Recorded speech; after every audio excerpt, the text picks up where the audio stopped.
all I could think of was our parade when I saw that last night. Okay, let's go ahead and get started. It's too hot. All right, let's call to order the Sparks City Council meeting for Monday, November 22nd with roll call. Mayor Lawson, Here. council members Abbott, Here. Vanderwell, Here. Anderson, Here. Bybee, Here. Dare, Here. City Attorney Adams, Here. City Manager Cruz. Here. We have a quorum, thank you. Okay, let's move on to our invocation speaker, Pastor Barb West.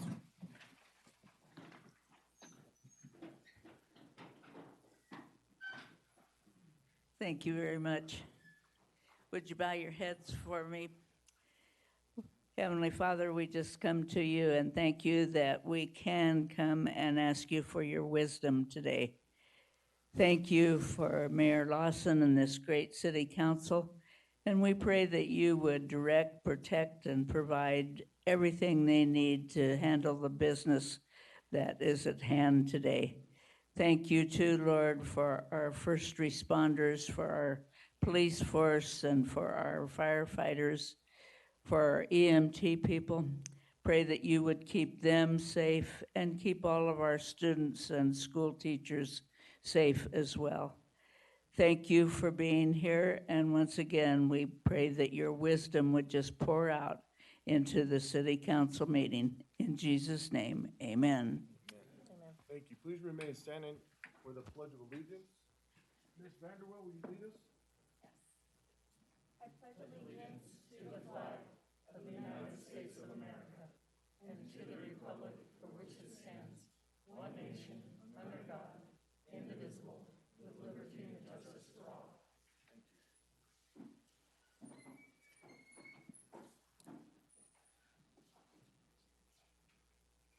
Okay.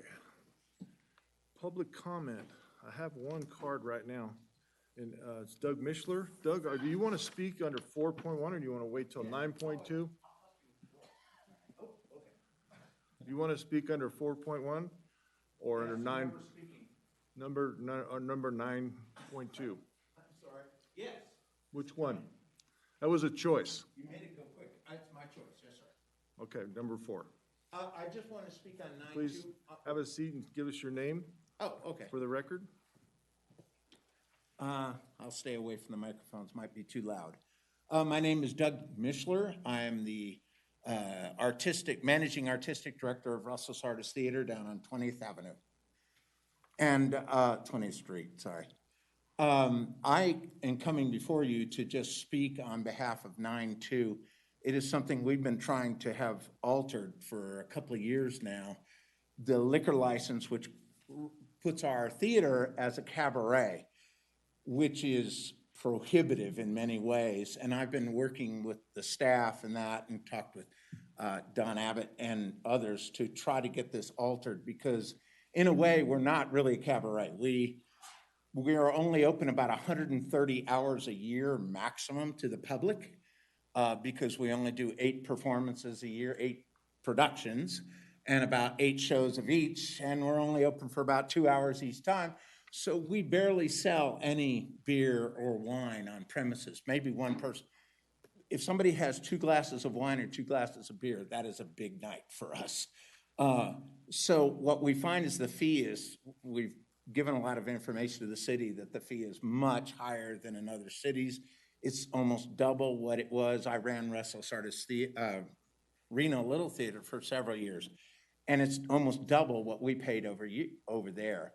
So, and we showed other municipalities where it's much cheaper under a nonprofit idea that we're not a cabaret. People don't come to just sit and drink and listen to music and just sit and drink. They come to listen to the theater.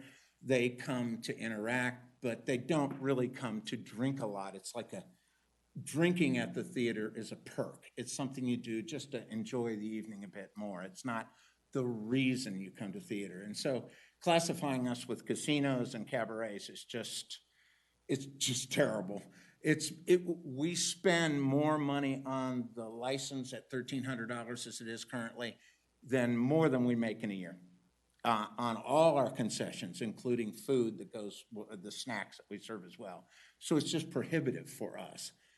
So we'd love to offer our patrons wine and beer, but we may have to stop that because we just can't. And it's a perk for people to go to the theater and have this. So I'll leave it at that. I really think this is a great idea that Sparks can change this to make it a nonprofit status, a special inclusion, because we don't do bands, we don't do live music, we just do theater. And it's not the same thing as going to a cabaret and sitting there and being entertained and drinking, you know, an evening out at the bar or an evening out at the club. This is not what we do. So, wow, Perfect timing. that was good timing. You're very good at that. Thank you. All right, anyone else in the public wishing to speak at this time? If not, I'm going to close public comment and move on to Agenda 5.1, approval of the agenda. Mr. Anderson, Move to approve? Ms. Bybee, I'll second the motion to approve the agenda as presented. you got a motion and a second, any discussion? Seeing none, please vote. Motion carries unanimously. Thank you very much. The minute 6.1, consideration possible approval of the minutes of the City Sparks Council meeting for November 8, 2021. Mr. Dare, I move to approve the minutes of the Sparks City Council meeting for November 8, 2021, as presented. Ms. Vanderwell. Second. I got a motion and a second. Any further discussion? Seeing none, please vote. Motion carries unanimously. Okay. Moving on to announcements, presentation, recognition items, and items of special interest. Mr. Kreutz, you have 7.1 through 7.3. Thank you, Mayor Lawson. For the record, Neil Kreutz, your city manager, here to announce a total of 9 vacancies across 3 different boards. The first one is for the Sparks Equity and Inclusion Advisory Board, where we have 7 vacancies. Board members must reside within the city of Sparks. Initial terms will either be 3 or 4 years, determined upon appointment. Applications will be accepted through Friday, December 17th at 5 p.m. On the Sparks Planning Commission, we have a single vacancy for a 4-year term ending December 31st, 2025. Applicants must be registered to vote and reside within the city of Sparks. Applications for that vacancy will be accepted until this Friday, November 26th at 5 p.m.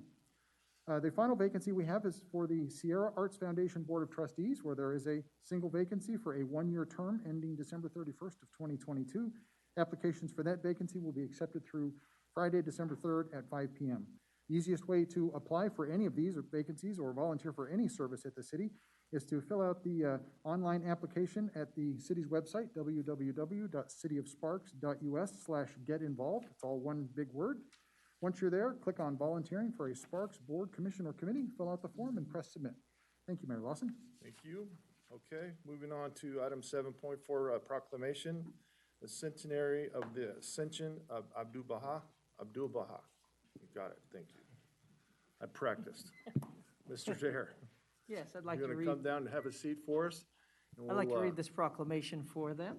It says, whereas now more than ever, humanity needs to work toward unity, peace, and justice in neighborhoods, townships, and communities worldwide. And whereas Abdul Baha, the eldest son of Baha'u'llah, the founder of Baha'i faith, was the herald of peace and reconciliation, an advocate of the oneness of humanity, and a model for all humanity.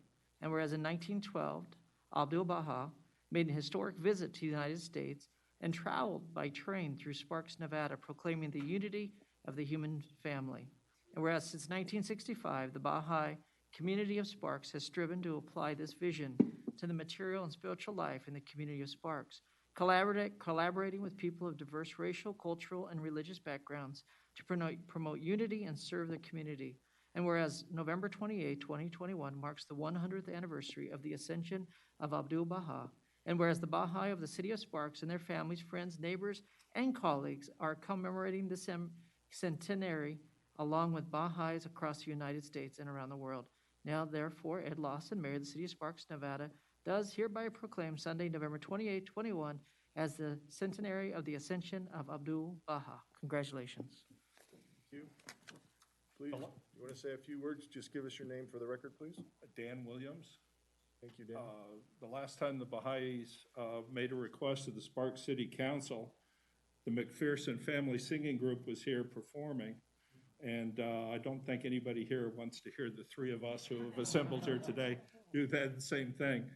But we just want to thank you for the proclamation, and the proclamation itself summarized the essence of the Baha'i faith. And this entire week is devoted to observance of the life and accomplishments of Abdu'l-Baha, the son of the prophet founder of the Baha'i faith, Baha'u'llah. And today is the first day of those observations, and representatives from virtually every, the Baha'i communities of every country in the world are gathered in the world center of the Baha'i faith, Haifa, Israel, to observe this centenary. And we in Sparks will be holding our observance on Sunday. I think that's all I need to Thank you very much. mention. Thank you. You want to, Christopher, come down and we'll get a picture with you guys? Okay. We got our photographer back here.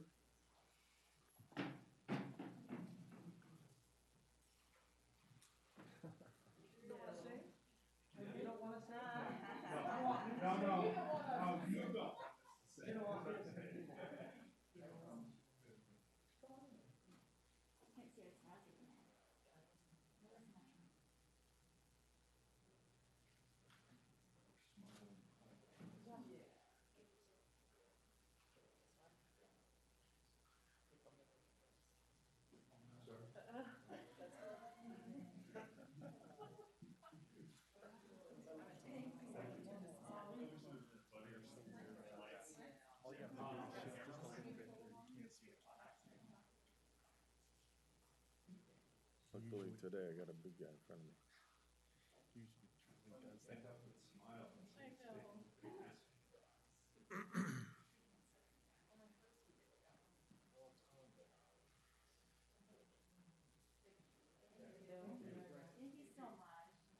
Thank you very much. Thank you, guys. All right, let's move on to item 7.5, proclamation, Robert Unsworth Foundation Day. Ms. Vanderwell. Do we have someone here for that? Yes. You want we to come do. down and, John, you want to make sure he finds his way down for us, please?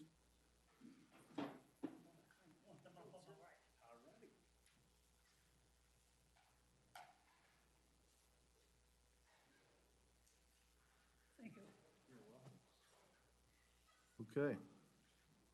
Ms. Vanderwell. Thank you, Mr. Mayor. Whereas Robert Unsworth loves slugging it out on the tennis court, mixing strength and skill to make the racket a part of his arm. And whereas, as a youth player, Robert Unsworth was nationally ranked while attending the famed and highly competitive Tennis Academy in Ojai, California. And whereas Robert Unsworth should have continued to play tennis for decades to come, but died suddenly in September 2021 at the young age of 22. And whereas his rackets now sit in their covers, no longer used for matches or to teach tennis to children, and his family and friends have lost their favorite double partner. And whereas, in Robert's memory, his family is creating the Robert Unsworth Foundation to introduce tennis to children from groups that historically have not played tennis, because tennis is not just for privileged kids, it's for all kids. And whereas playing tennis helps kids be healthier, learn new skills, learn about hard work, and make new friends, all while having fun. And whereas the Robert Unsworth Foundation will work with local public schools, youth organizations, and area tennis professionals and enthusiasts to provide instruction, mentoring, and equipment. And whereas the Robert Unsworth Foundation's annual fundraiser will be called Woods and Whites, in a nod to the original wooden tennis rackets and the classic tennis clothing that Robert loved. Now therefore I, Ed Lawson, Mayor of the City of Sparks, Nevada, do hereby proclaim November 12th, 2021 as Robert Unsworth Foundation Day.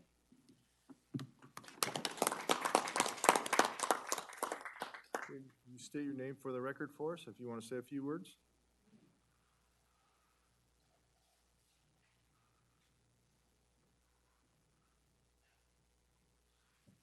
You can just pull that microphone over towards you if you'd like. All right, I'll get up. There we go. I very humbly accept this award on behalf of my grandson and my daughter who set this up. It's, like I say, it's with great remorse that I'm here, even to accept it because of the fact of the loss of my grandson. We don't really know what happened, but we do know that there will never go by a day in our life again that we won't be grieving. As such, there'll never a day we won't be thinking of him. And we're really, really thankful for the City of Sparks for accepting and sponsoring this award for him. Thank you very much. I appreciate it. Thank you. And would you tell us your name for the record, please? Robert Unsworth. My grandson and I are basically the same name. But Number 2 or 3 or? no, my grandson was Robert Unsworth, Robert Ware Unsworth II, Okay. as such. And I'm Robert Ware Unsworth the first. Thank you. I Sorry thank for you your very loss, much. but I'm glad we could provide you a little bit of peace. Thank you very much. Appreciate it.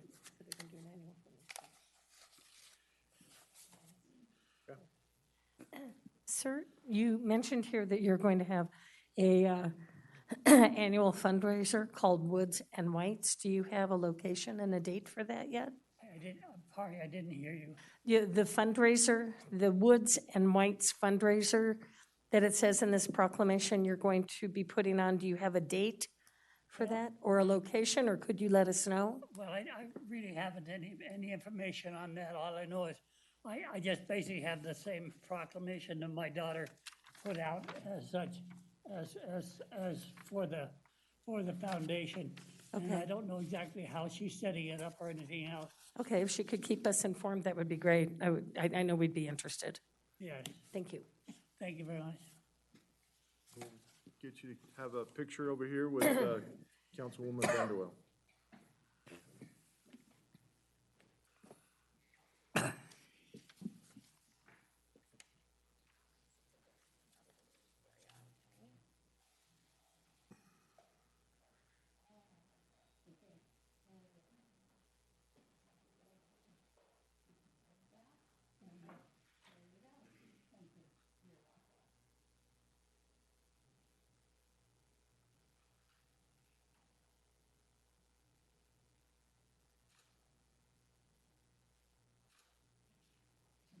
Okay, thank you. All right, we'll move on to item 7.6, Small Business Saturday. Mr. Anderson, anyone here to accept the Small Business Saturday proclamation? Okay. You got lucky, you don't have to have your picture taken today. Lucky me. Okay, whereas according to the United States Small Business Administration, there are 31.7 million small businesses in the United States that represent 99.7% of the companies with paid employees and are responsible for 65.1% of the net new jobs created between 2000 and 2019. And whereas 97% of small business Saturday shoppers recognize the impact they can make by shopping small, and 85% of them also encourage friends and family to shop at small businesses. And whereas 56% of shoppers reported they shopped online with small businesses on Small Business Saturday in 2020, and more than 50% of the consumers who reported shopping small endorsed a small business on social media or shopped at a local business because of the social media recommendation. And whereas the City of Sparks supports local businesses that create jobs, boost the local economy, and preserve and enhance communities, and whereas advocacy groups, as well as public and private organizations across the country, have endorsed the Saturday after Thanksgiving as Small Business Saturday.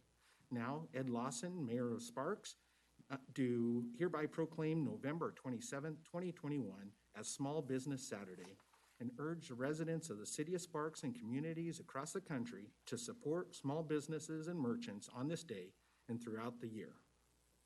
Okay, thank you very much. Okay, we'll move on to consent items. Anyone wishing to pull a consent item? If not, I'm looking for a motion. Ms. Bybee? I move to approve consent items 8.1 through 8.3 as submitted. Ms. Vanderwell? Second. I got a motion and a second. Any further discussion? Seeing none, please vote. Motion carries unanimously. Thank you very much. All right, on to 9.1. Consideration, discussion, and possible approval of the mayor's appointments to the Sparks Arts and Culture Advisory Committee for each for a two-year term ending November 30th, 2023, from the following pool of applicants listed in alphabetical order: Carol Ansberry, Eric Brooks, Debbie Ingebrigtsen, Shonda Golden, Clinton Hohenstein, Jessica Janice, Nicole Miller, Anthony Ortega, and Joe Rodriguez. And I chose Debbie Ingebrigtsen and Clinton Hohenstein. So I am looking for a motion. Ms. Vanderwell? I move to appoint Clinton Holdenstein as the Performing Arts Representative and Debbie Engelbretson, I apologize if I'm chopping those up, as the Visual Arts Representative for the city, for the Sparks Arts and Culture Advisory Committee, each for a two-year term ending November 30th, 2023. Mr. Abbott? All right, I'll second it. I got a motion and a second. Any further discussion? Seeing none, please vote. Motion carries unanimously.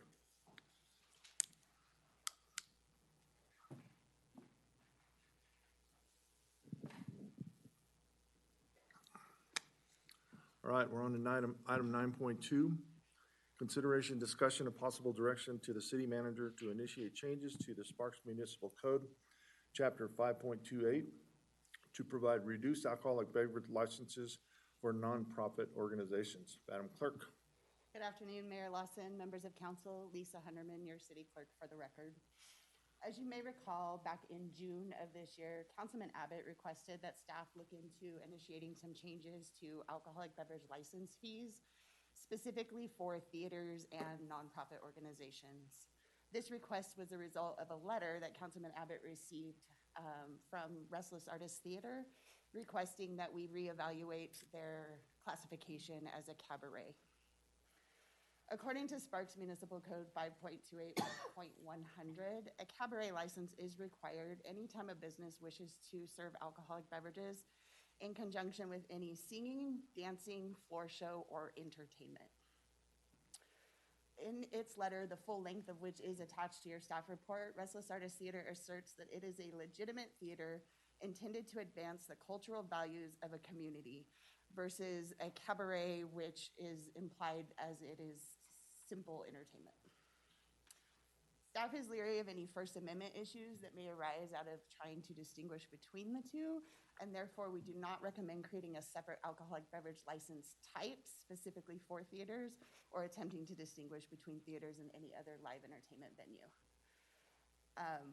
Sparks Municipal Code 5.28.385 does allow or provide the mayor the right to waive alcoholic beverage license fees for nonprofit organizations, but that waiver is only good for events lasting less than 7 days. In its letter, Restless Artists Theater stated that it operates pre-COVID roughly 88 days a year and therefore would fall outside of the ability for the mayor to waive those fees.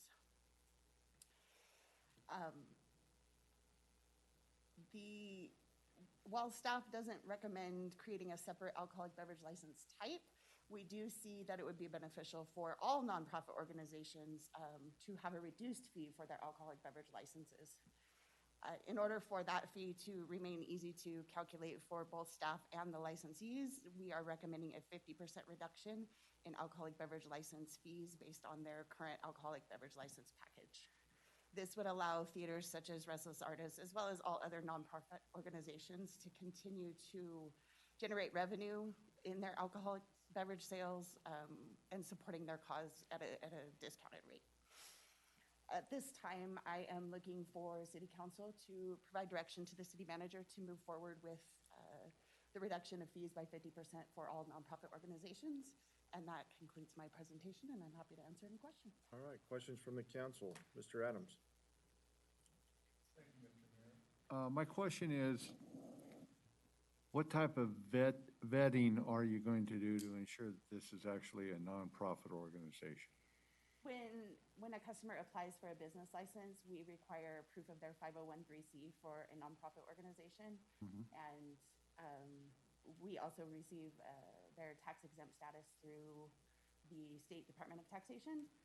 And so that would be the vetting that we would do unless you would feel that something further would need to be done. And who is the responsible person or the party going to be rather than just a corporation? Are you gonna have an individual there that, All business licenses require a licensee, and they would still be required to go through the normal background check through the police department. So there would be an individual named. and I think that's something that the council needs to know, that if you're going to be, one of my concerns are the unintended consequences. And I want to make sure that when there is a nonprofit, for instance, in Washoe County, when we would get a nonprofit requesting a tax exemption, we would pour over the corporate officers, those individuals who have represented themselves as being the responsible parties. And I think it's important that our clerk's office do the same thing whenever you get an application for a license, which is not necessarily a right, but it's something that the city council grants under its police powers. Thank you, Mr. Mayor. Thank you. Anyone else on the council? I did have a comment. Ms. Bybee? Thank you, Mr. Mayor. So Lisa, on any nonprofit, nonprofits or other charitable organizations that we grant this exemption or this 50% lower, is it always 50% off of the $1,300 fee? Or do we have other alcohol fees that businesses might be paying if they're beer only, wine only, hard liquor? Is there other categories, or is this strictly the $1,300 and it just happens to fall under a cabaret license right now? Correct. There are other fees associated with alcoholic beverage licensing. Those fees are dependent on what type of business it is. So in this instance, it would be half off of the $1,300 or $650 yearly. If it was a different type of business, then that fee could change, and we would still be recommending 50% off for nonprofit organizations. For the nonprofits. And I fully support that, because nonprofits are not, it's not like we're giving a liquor license to someone who that is their means of supporting a business, and they're there for alcohol sales and solely for that, because there's a lot of other nonprofits that could fall under this that do want to have the ability. And I know that I was new on the council when I became aware of this issue, I think when the Rat Theater first opened, and it's been kind of a long time coming to where we are, but I fully support this motion and your recommendation. Thank you. Thank you. Anyone else? Okay, we're looking for a motion and to give the clerk, Mr. Abbott. Yep. I move to direct the city manager to initiate changes to SMC Chapter 5.28 to provide reduced alcoholic beverage license fees for nonprofit organizations as recommended by staff. Mr. Dare. Second. I got a motion and a second. Any further discussion?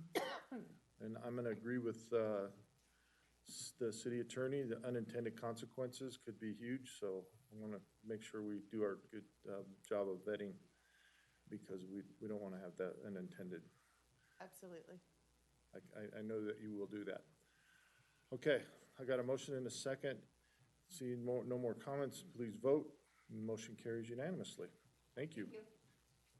All right, 9.3, consideration, discussion, and possible approval of an interlocal agreement, AC 5817, between the City of Reno, Washoe County, and the City of Sparks for the management and disposition of the 2021 Formula Justice Association grant from the U.S. Department of Justice in the amount of $194,890, with the City of Sparks share to be $38,978.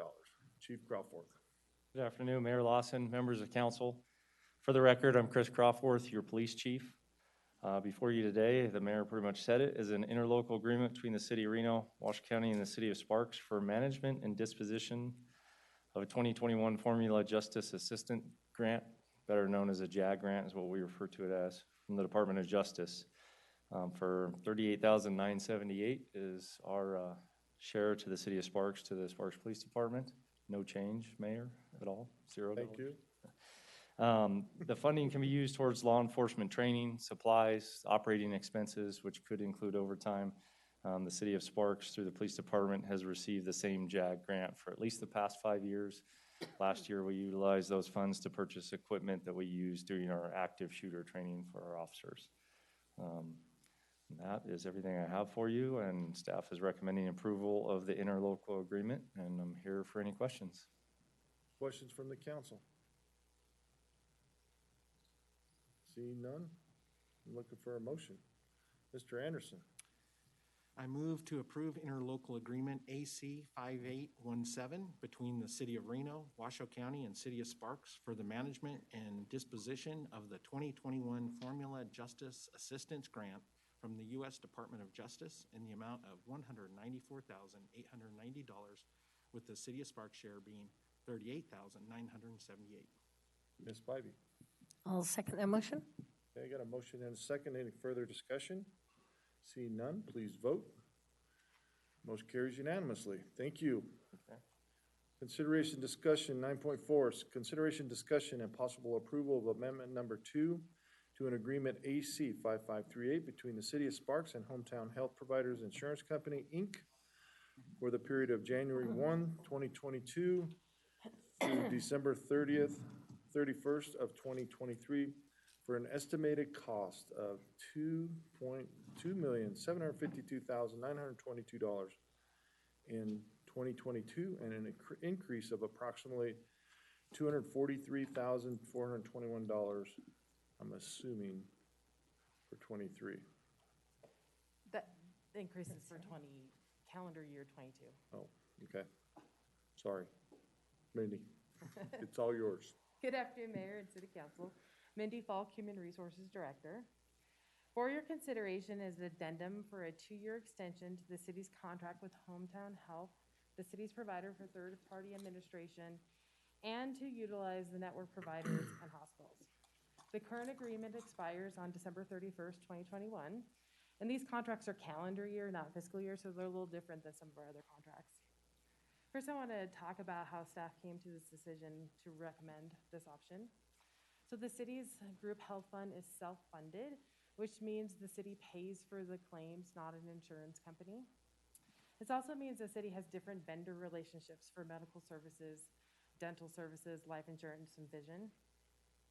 The services that are set to expire on December 31st are the third-party administrator services, which is the organization that processes and pays our claims, the network of medical providers, so the doctors, labs, and x-rays, and then the hospitals that our retirees, employees, and dependents can go to. So we contract for these kind of services in 2 different ways. We can either contract directly with a vendor or through the Nevada Business Group on Health, or NVBGH. NVBGH is an organization of a group of public and private entities that come together to buy healthcare services. And in that situation, the city would join a participation agreement to the NVBGH's contract. So first option, the city has the contract directly with the vendor. The second one, we join a contract through NVBGH. So this year, the staff looked at both the NVBGH option and contracting directly with the vendor. The NVBGH option would require a third-party administrator change to a national network and to a national provider and a national network. The other option was an extension to the Hometown Health Agreement, which allows the current to use the current providers and the current third-party administrator. Both of the options had very similar costs. So then staff looked at the disruption of providers and the amount of staff time needed to change the third-party administrator. The NVBGH option would result in a possible disruption of providers and require an implementation of a new third-party administrator, which is months of staff time, and a possible disruption to members in claims processing during the transition. Extending the Hometown Health contract would result in the least amount of disruption to employees and retirees and their dependents, and require very little staff time. Therefore, staff is recommending the option to extend the contract with Hometown Health for 2 additional years. The cost of the addendum for Renown, the cost increase is approximately 9.7%, which is estimated $243,241 in calendar year 22. With that 9.7% increase, the 22 costs estimated to be $2,752,922. The year 2 classes would be medical inflation at the time. So to estimate costs for claims is a little different than other things. To figure this out, we use claims utilization. And claims utilization is the claims that we had in the last full calendar year, so in this case, 2020. And it's the number of claims that came in and the severity of claims. And severity is how expensive they are. So if the number of claims go up or down, or the severity goes up and down, the actual claims cost could be different. And for the TPA services, there's no increase for calendar year 22. And in the calendar 23, it would be a 4.68% increase. Staff was expecting these increases and is in the budget for fiscal year 22, and we'll plan for that in the fiscal year 23 budget. If I can answer any questions. Questions from the council? Ms. Spivey? Thank you, Mindy. I've got a couple of questions. I'm looking here on an amendment. So is the amendment only with regards to the teledoc? There's no other, basically, we're retaining what we have with the current contract and just extending it 2 years. Were there other amendments as well? This is I believe, the third amendment. So the second one was the teledoc to the original amendment. So this one would be the third. And it does include teledoc, includes hospital services, includes the extension to the hometown for the third-party administrator. So everything's the same. On the hospital, but the hospital limits us. It's our current coverage within Hometown Health of what hospitals were eligible It to is go. the same hospitals as today, which is Renown, the hospital in Sparks, so Northern Nevada, and Carson Tahoe. So nothing has changed in the hospitals. We can still go to the ones we went to in December 31st and go to the same ones on January 1st. Okay, and I understand, the disruption and the time to change that, but if we're looking at a full, is there a reason we didn't look at a 1-year extension instead of 2? And if we're looking at 2 years, we obviously will be reevaluating the pros and cons, and we're going to have Northern Nevada will have another new hospital. There'll be additional healthcare, so even in a year or two, we'll have a lot of different options. So is that kind of what your thoughts are, as we reevaluate again in 2 years or up to 2 years so that we can make a decision if we did choose to change? Absolutely. So we wanted a 2-year contract to give us time to evaluate the different options in Northern Nevada. As you said, it is changing with the new hospital. And, this kind of evaluation would take a lot of time. So we wanted to make sure that, the 2 years gave us ample time to evaluate what would be best for the city's group health benefits. Okay, thank you. I appreciate that. Mr. Anderson? So you mentioned the two different options as far as whether we attach ourselves to the group or we go directly with an organization. Have we ever utilized an agent that's their job to search and find the best deals for an organization? So we do contract with LP Insurance Services, and we use them for they help us evaluate these options all the time. But the main thing we use them for right now is for the reinsurance that we do every year, where we buy the insurance to pay for the claims over a certain dollar amount, but yes, we use LP Services to help us, and would definitely be using them in any sort of consideration for the future. Thank you. Okay, anyone else have any questions? I did. Mr. Dare? Yes, just looking at these prices, obviously, they're just huge. And so sitting back looking at this, trying to figure out how sustainable this is as years go, if it's going to continue to do this. I mean, is that the anticipation? I mean, I know you can't know for sure, but we haven't seen, this isn't a similar increase. How much more of an increase is this over what we've seen in the past? This just seems pretty extensive. So as I heard, there's 2 questions. So first is the sustainability, and that is a concern and why we look at the best contracting services. In some part, the city group health plan is part of the union agreement, so those have to go to the group health. The changes to the benefits, which is what's covered, goes to the group health committee. And then the second piece is these vendor relationships, so that's where we look to have the best arrangement we can. I know a 9.7 sounds like a big increase, but it actually is decent with the medical inflation today. I also have LP here if you want to ask more questions about medical inflation. Lloyd Barnes is here. because he is definitely more the expert on medical inflation than I am. If you have I think my question, and maybe they can answer this, is just in comparison, is this just across the country, what we're seeing everyone's doing? I mean, I know, I have a feeling someone's gonna tell me we're getting a good deal, but I still, I struggle with that concept. But at the same time, it might be good to hear out loud, as I'm sure we have our constituents questioning some of this. Perhaps while Lloyd is coming down to answer part two, I will jump in on part one and speak to the quality of the benefit package that we enjoy as employees of the city. It is phenomenal, and it has tremendously low deductibles. It has a tremendously low maximum out of pocket on an annual basis. So it is a platinum plated plan that we provide for all employees. And as Mindy indicated, the benefits themselves, any changes to those benefits have to be, agreed upon by the Group Health Committee, which is made up of our three major employee unions. So strictly speaking, we are not in control of having an opportunity to change and therefore control the cost on our own healthcare plan. So it is a double-edged sword. I enjoy that healthcare plan as much as anybody else in this room does. But that said, we do spend as a city an inordinate amount of our general fund budget on the healthcare plan that we all enjoy. So with that, I'll turn it over to Lloyd to talk about how the inflation that we're seeing fits in with our neighbors and the rest of the industry. Thank you, Neil. Lloyd Barnes with LP Insurance, for the record. I think one of the things to keep in mind as you look at the numbers on the screen and in the agenda item that's important to keep in mind is that this is just the elements of your program that are coming up for contract renewal and adjustment. So this is one segment of the overall picture of your health benefits program. So this is really looking at the hospital costs that are inflating for the contract specifically with Renown Health.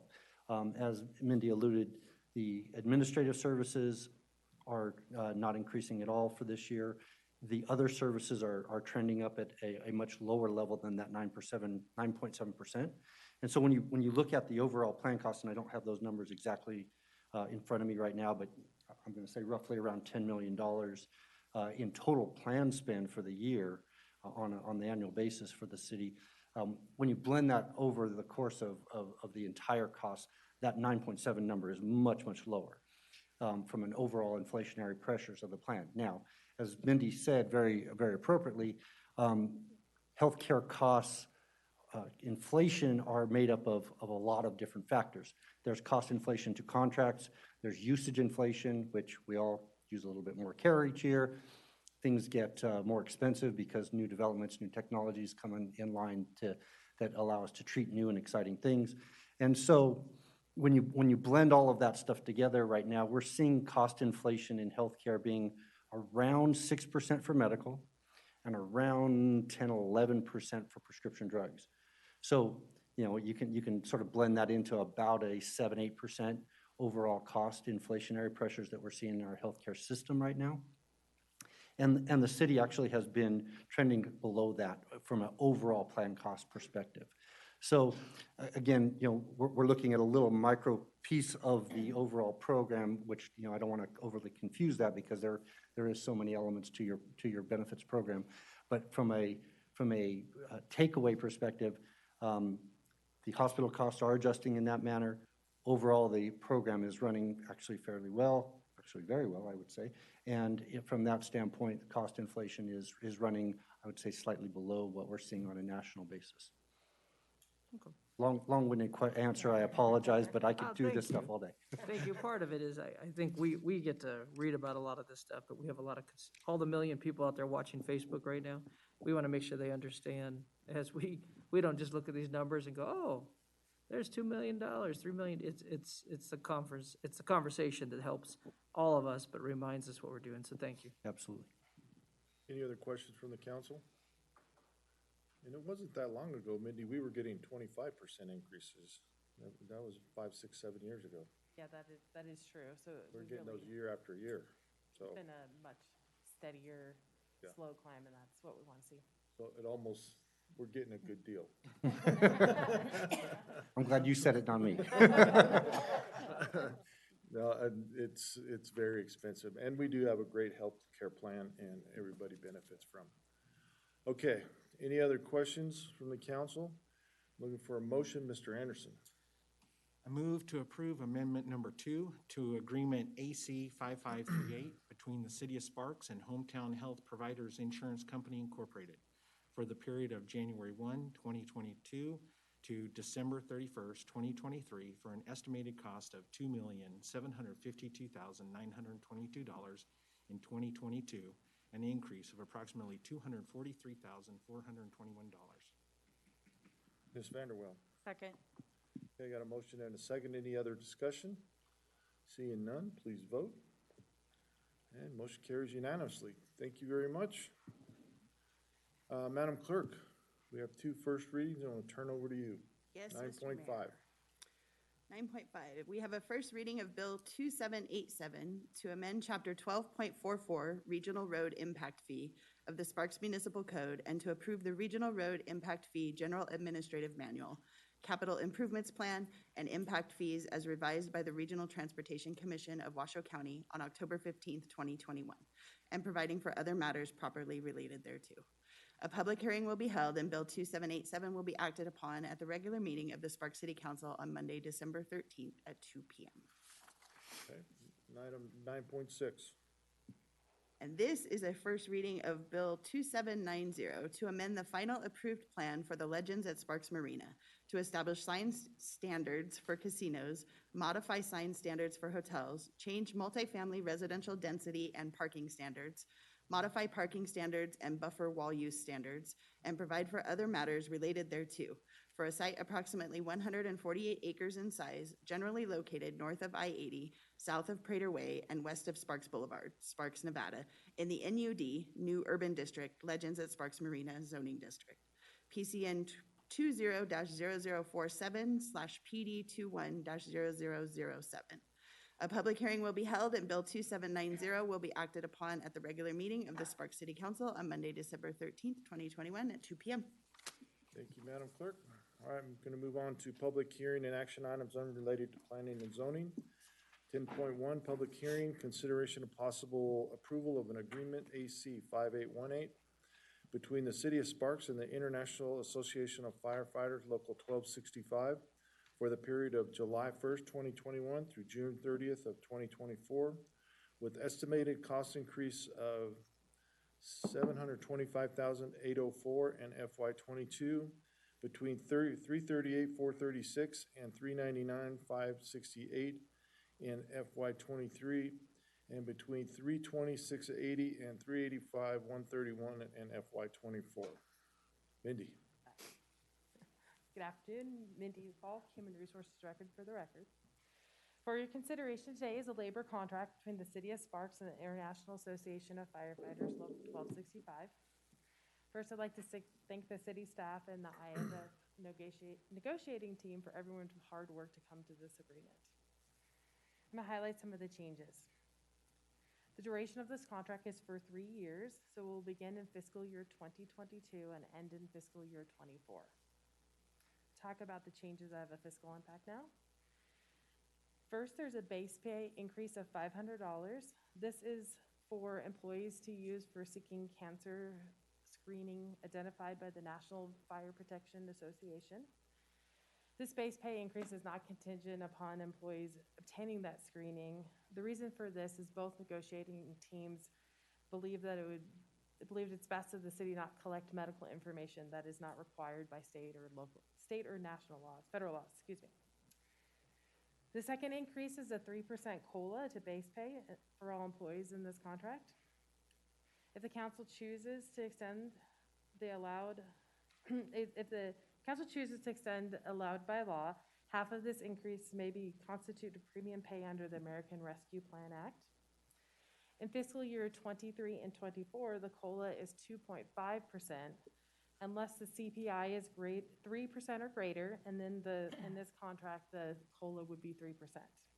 This is the same CPI we're using in the other contracts.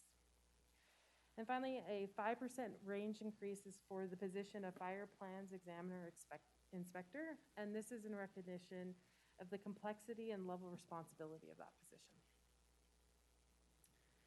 A $100 per pay period bilingual pay is added to this contract. This is similar to the other city contracts and is in recognition of the importance of bilingual skills that adds to our workplace.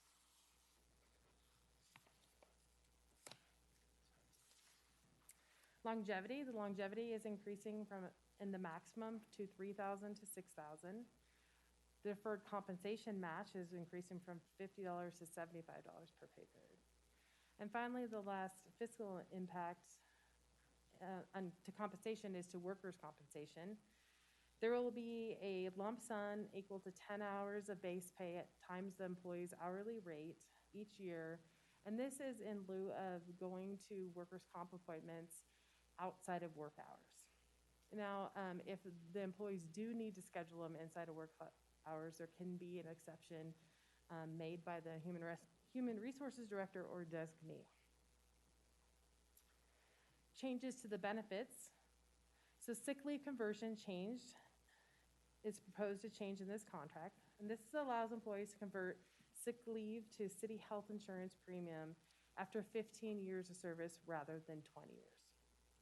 If the city council approves this agreement, the employees will be able to convert sick leave at a rate of 50% of its value, beginning at 15 years of service and increasing 5% each year to 100% at 25 years of service or more. The contract had already allowed for the 20 years to 25, so this change is adding 15 to 20. There's some language cleanup in this contract. We're adding mental health training to the language, and this was already required by Nevada law and is not anticipated to have a fiscal impact. The Juneteenth Day holiday was added to the language. And in sick leave, there are two changes. First is to allow employees to use other leaves in lieu of sick leave when they run out of sick leave. This is also the change you've seen in the contracts as they come before you each time. The second one is the existing contract states that employees who fraudulently use their sick leave forfeit all accumulated sick leave and cannot accrue for 13 pay periods. So that's about 6 months. In statute, this is disproportionate. So the contract changes proposed, the employees would lose the number of hours that they fraudulently used, and it would also allow the city to discipline appropriately. And then finally, outdated contract language of the Corn Ferry Hay system and individual employees who have already retired were deleted from this contract. The combination of these changes are estimated to increase to the city by $725,804 in fiscal year 22, between $338,436 and $399,568 in fiscal year 23, and in fiscal year 24 between $320,680 and $385,131 in fiscal year 24. With that, I can answer any questions. Questions from the council? Ms. Vanderwell. Thank you. I just have a really quick question. When we are forecasting, so for like FY '23 and FY '24, is this with the fire department being at full employment, or is it based on just the employees that we currently have? They base it on full employment. Okay, thank you. We budget always at full employment. Thank you. Anyone else? Okay. This is a public hearing, so we'll right now open it up to the public for public comment. Anyone in the public wishing to speak at this time? I think there's only one public left. We'll bring it back to the dais. Yeah, we're glad to have you here, though. Okay, I'm looking for a motion. Mr. Dare. I move to approve the agreement AC 5818 between the City of Sparks and the International Association of Firefighters Local 1265 for the period July 1st, 2021 through June 30th, 2024, with estimated cost increases of $725,804 in FY22, between $338,436 and $399,568 in FY23, and between $320,680 and $385,131 in FY24. Ms. Vanderwell. Second. Okay, got a motion and a second. Any further discussion? Seeing none, please vote. Motion carries unanimously. Thank you. you. 10.2, second reading, public hearing, discussion. Does the clerk want to read this, or? Of course you do. I'd be happy to read it for you, Mr. Mayor. This is the second reading, public hearing, discussion, and possible adoption of Bill 2789, providing for the redistricting of 5 city council ward boundaries. Lands located within the city of Sparks, more specifically depicted on Exhibit A as attached, providing for amendments of the map associated with Section 2.03.060 Ward Boundary Map of the Sparks Municipal Code, and providing for other matters properly relating thereto. Mr. Mayor, Sparks City Council, Jim Rundle, City Planner, here to present on this item for you. As you're all very aware, we've been working on this for some time now, for the last quarter or so. We've engaged the public, provided opportunities for engagement with the public, included opportunities online, in person. The City Council recently held a public hearing to consider what staff drew up with 3 alternatives at that meeting in late October. The City Council asked that staff propose Ward 2, that the city manager bring back and propose what we were calling Map 2, which is now attached in your ordinance as Exhibit A and is on the screen above. I'll go over some quick landmarks as I see them. Can you see the mouse up there? Yep. Okay. Separating Ward 1 and Ward 2, East Greenbrae. Ward 1 and Ward 3, McCarran. We have kind of Spanish Springs Road right in here, separating 5 and 2.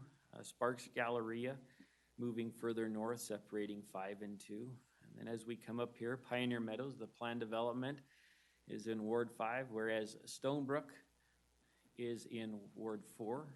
And in Ward 3, we have Bering Boulevard to Waterfall and Shadow. And then right in here, we have Eagle Mountain and Giannotti roads right in there. Extending in Ward 1 is East Greenbrae down to Prater Way. And this is Exhibit A in your ordinance, formerly known as Map 2. This distributes the ward boundaries to be within 5% of the population as required in the Sparks Municipal Code. And of course, all of the council members are drawn within their ward respectively. Mr. Mayor, that concludes my presentation. Thank you, Mr. Rundle. Thanks for all your hard work on this. Questions from the council? Ms. Bybee? I'm looking at the map, and I just want a clarification because it was a point of contention. In my ward, the bottom of my ward where it loops around there, I am not, the one map that had me taking Councilman Anderson's HOA, that's not on this current map, is it? I'm looking at where, yes. Right here? Am I good, Paul? I believe we've separated it so that the HOAs are respective of what you're. Because we did have a map that did have that cutout, and as I'm looking at this, I just wanted to be reassured that that was not. Are we good? Okay. I believe it is good. It was actually brought up in the 2011 redistricting, and we tried to maintain Ward 3 and Ward 4 with having this respective HOA. With the HOA, so the HOAs are protected then within the maps? I believe so. Okay, thank you. Anyone else? Okay, Mr. Anderson? I just want to thank you once again for all the work you guys did. You did a fantastic job of presenting it to us, helping us understand what all the options were and how it looked, and then likewise presenting it to the public and having it prepared. So thank you for you and your team, everyone that was involved in it. Great job. Thank you, Councilmember Anderson, and I'm glad you said the team, because it was definitely a team effort from Manager Kreutz and Mr. Martini and our GIS team and support staff team, Nicholas Connolly helping to draft those. it is very difficult to put those through the GIS, so thank you for that acknowledgement. Okay, I do have anyone, one Ms. more Bybee? comment. Yeah, I would also like to echo what Councilman Anderson just said, and the work of your team, and really in a time where redistricting can be and is a very hot topic on how we go about doing that. I appreciate the fact that we are able to do that as a city and strictly looked at numbers. And we looked at census maps with the little boxes of where people lived and adjusted our boundaries to account for our growth. We did look at our demographics, our racial and ethnicity by the proposed maps you gave us, which I think was important. But we really didn't gerrymander anything. I mean, as you look at these maps, we simply shifted boundaries to account for the growth and in the way that redistricting is supposed to be done. And I appreciate that in the work of all your staff. Thank you. Thank you, Councilmember Bybee. To your point, we coordinated through Julie Dool in our Public Information Office, and she is very responsive in getting that information out to the public. If they did identify a situation that we were unaware of, they had the opportunity to bring it to our attention. Anyone else? Question? Okay. All right. This is a public hearing, so we're going to open it up to the public right now. Anyone in the public wishing to speak at this time? I too agree. We appreciate it. We got a 100% vote. We like it. All right, I'm looking for a motion. Mr. Abbott. I move to adopt Bill 2789, providing for the redistricting of 5 city council ward boundaries, lands located within the city of Sparks, more specifically depicted on Exhibit A as attached. Providing for amendment of the map associated with Section 2.03.060, ward boundary map for the Sparks Municipal Code, and providing for other matters properly relating thereto. Ms. Bybee. I'll second the motion. Okay, got a motion and a second. Any further discussion? Seeing none, please vote. Motion carries unanimously. Okay, everybody's got some new neighbors to get to know, which is a good thing. All right, we're going to move on to planning and zoning. We don't have any, so we're going for comments from the public. Madam Clerk, do we have anyone in the public wishing to speak at this time? We do Thank not have you. any additional public comments. Okay, moving on, 12.2, comments from the mayor, city council, city manager. Mr. Cruz, do you have anything? Yes, sir. With your indulgence, I would like to invite our Chief Financial Officer, Jeff Kronk, down. I believe he has a new employee along with him today that he would like to introduce to you. All right. I never get clapped. Oh, there's a reason. Oh, you mean it's for her? There's a reason for that. Right? Bearer of bad news himself. Mayor and council member Jeff Kronk, your Chief Financial Officer, for the record. I just wanted to take a moment. Thanks for bringing me up here. I wanted to introduce Tiffany Pugh to you. She's joining. Today is her first day, so her head's probably swimming a little bit, but I wanted to sit back and kind of give her the lay of the land, so to speak. And she will be our new accounting compliance manager.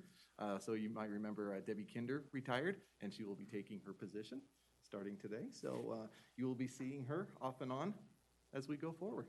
So. I didn't catch your name. Tiffany Pugh.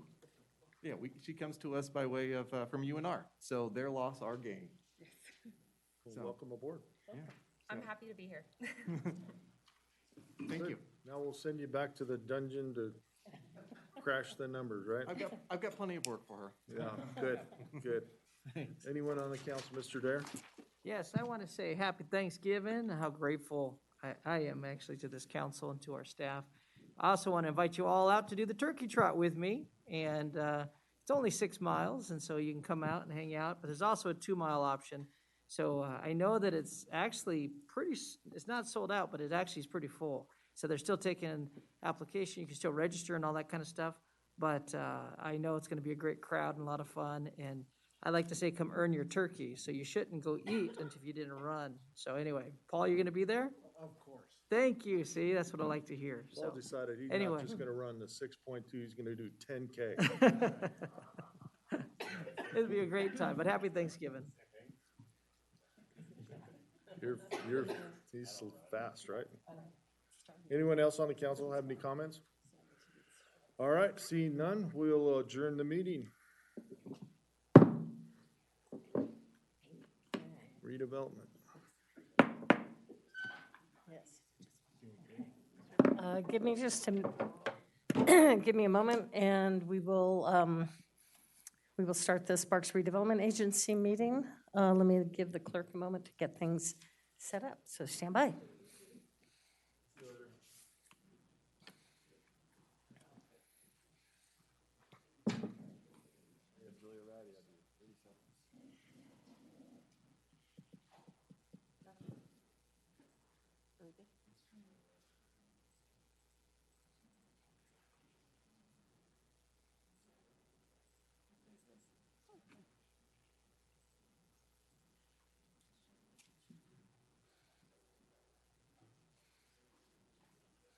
The agenda's up, but the current items are not.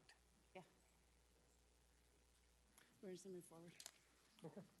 Yeah. Just leave it. We're just gonna move forward without the agenda system. It's Okay. I'd like to call to order the Sparks Redevelopment Agency meeting of Monday, November 22nd, 2021, with a roll call. Chairperson Bybee, Here? agency members Abbott, Here. Vanderwell, Here. Anderson, Here? Lawson, Here.